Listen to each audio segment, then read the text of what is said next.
نحمدہ ونصلی علی رسولہ الکریم اما بعد اعوذ باللہ من الشیطان الرجیم بسم اللہ الرحمن الرحیم رب اشرح لی صدری ویسر لی امری واحلل عقدۃ من لسانی یفقہوا قولی۔ السلام علیکم ورحمۃ اللہ وبرکاتہ۔ کیسے ہیں آپ سب؟ انشاءاللہ خیر و عافیت سے ہوں گے۔ اللہ تعالیٰ آپ سب کو اپنے حفظ و امان میں رکھے، آمین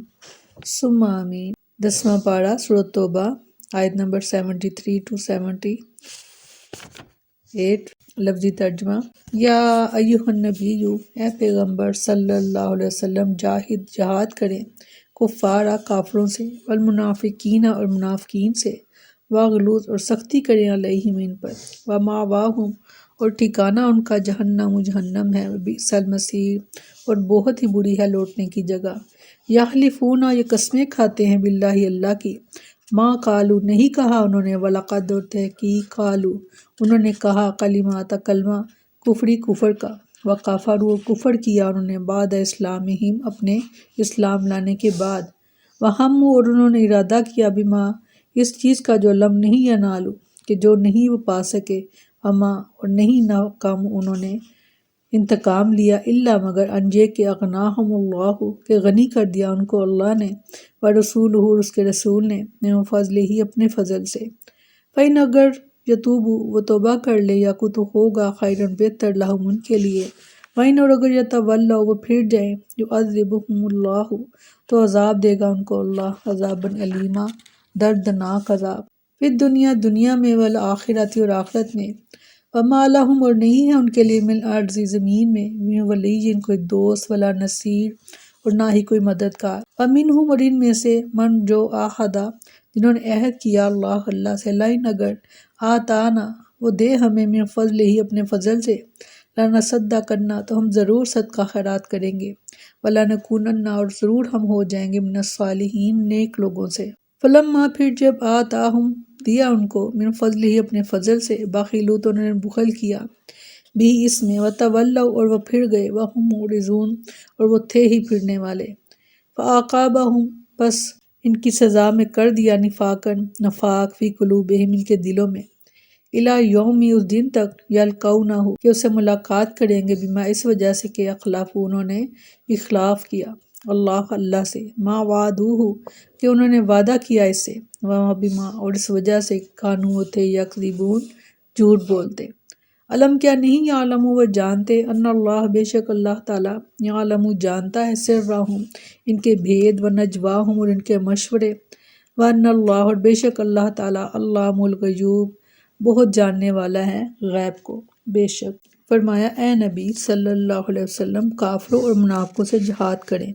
اور ان پر سختی کیجیے، اور ان کا ٹھکانہ جہنم ہے، اور وہ بری لوٹ کر جانے کی جگہ ہے۔ اللہ تعالیٰ نے اپنے نبی صلی اللہ علیہ وسلم کو حکم دیا ہے کہ وہ کافروں اور منافقوں کے خلاف جہاد کریں، اور آپ کے بعد تا قیامت یہ حکم مسلمانوں کے لیے بھی ہے۔ کافروں سے یہ جہاد یہ ہے کہ ان سے جنگ کی جائے یہاں تک کہ وہ اسلام لے آئیں، یا اسلام نہیں لاتے تو ذلت اور رسوائی کے ساتھ جزیہ دیں،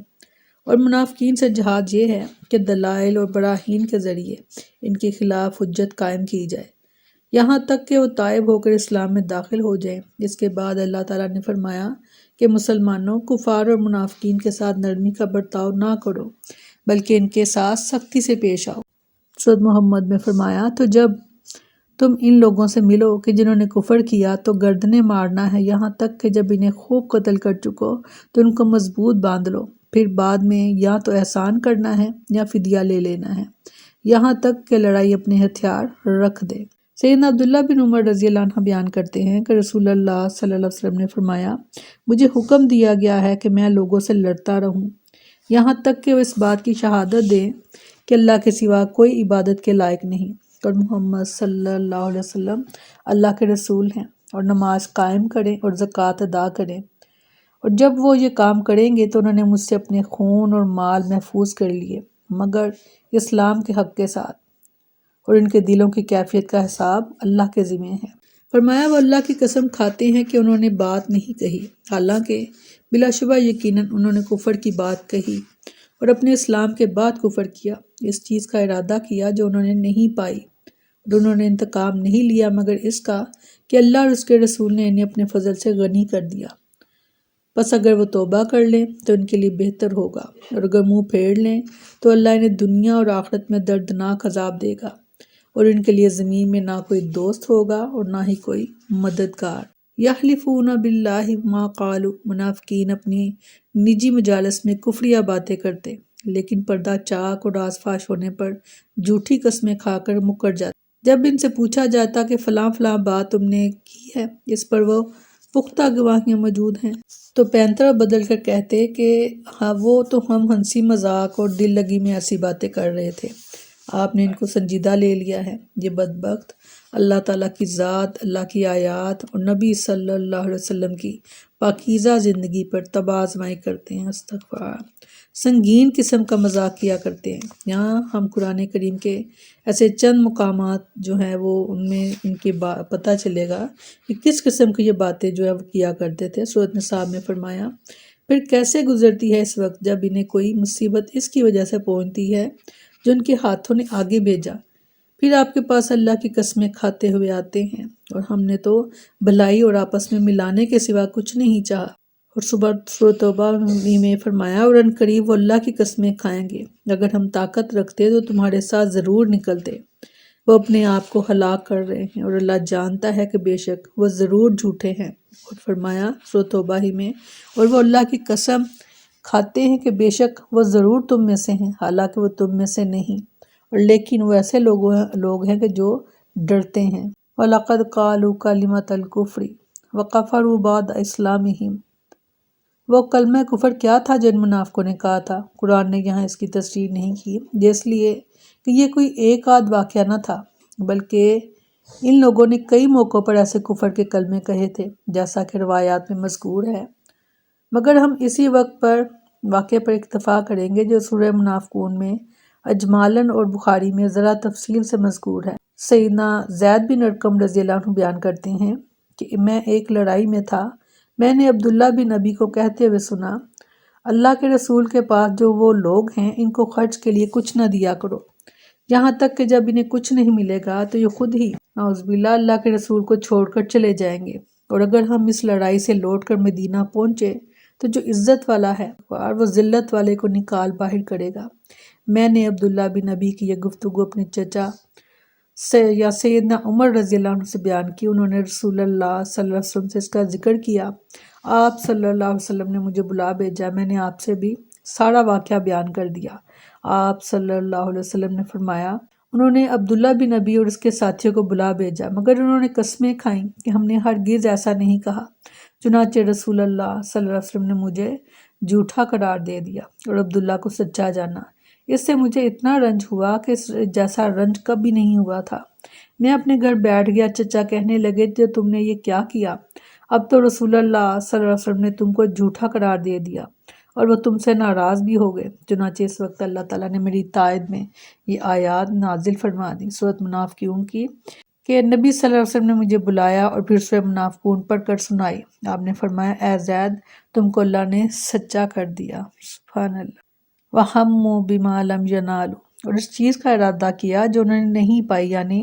منافقین نے جو ارادہ کیا تھا وہ اپنی مراد کو نہ پہنچ سکے، اور یہ ناکامی اور نامرادی انہیں کوئی ایک آدھ مرتبہ نہیں بلکہ وہ ہمیشہ اپنے ناپاک منصوبوں میں، سازشوں میں، شرارتوں میں ناکام ہوئے، جس کی کچھ واقعہ جہاں پر حدیث جو ہے کہ رسول اللہ صلی اللہ علیہ وسلم کو انہوں نے ایسا ہی پریشان ہر وقت کیا، اور ان کے ساتھ اسی قسم کی یہ لوگ جو تھے مجاہدین پر مال کرنے والوں سے کہتے کہ یہ خرچ بند کرو، مگر راہ جہاد میں خرچ کرنے والوں نے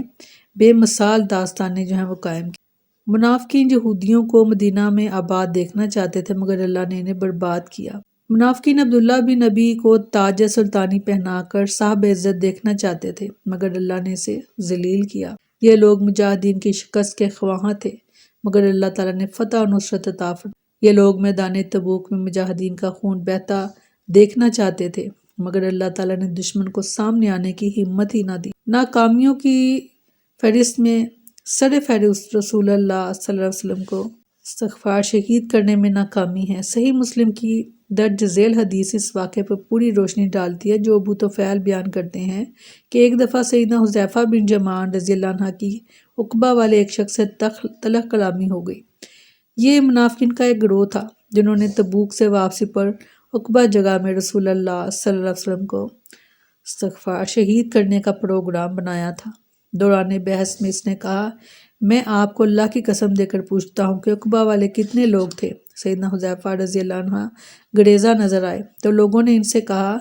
کہ جب وہ قسم دے کر پوچھتے ہیں تو بتا دیں۔ سیدنا حذیفہ رضی اللہ عنہ نے بتایا، ہمیں خبر دی گئی ہے کہ یہ کل 14 لوگ تھے، اور اگر تو بھی ان میں سے شامل تھا تو پھر 15 ہوئے، اور میں اللہ کی قسم کھا کر گواہی دیتا ہوں کہ ان میں سے 12 افراد تو دنیا اور آخرت دونوں میں اللہ تعالیٰ اور اس کے رسول صلی اللہ علیہ وسلم کے دشمن ہیں۔ باقی رہے 3 تو انہوں نے معذرت پیش کی تھی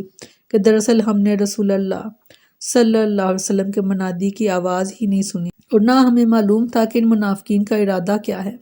جب اللہ نے منافقین کے اس پروگرام کی اطلاع اپنے نبی کو دی تو آپ صلی اللہ علیہ وسلم نے لوگوں کو عقبہ کا راستہ اختیار نہ کرنے کا حکم دیا،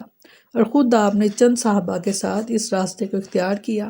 اور اللہ نے منافقین کو ناکام اور نامراد کیا۔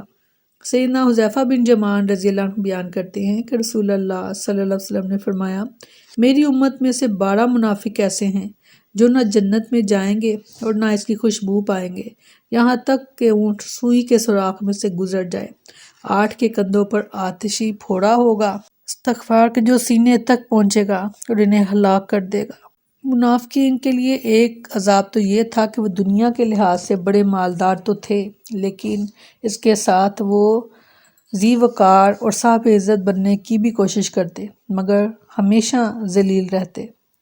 اپنے ناپاک ارادوں کے راز فاش ہونے کی صورت میں اہل ایمان کی نظروں میں رسوا اور حقیر ہوتے۔ ایک چھوٹے مومن یعنی کم عمر بچے کے مقابلے میں منافقین کے بڑے بڑے سردار بے اعتبار اور جھوٹے قرار پاتے، جس کی وجہ سے وہ ہمیشہ مسلمانوں کی نظروں میں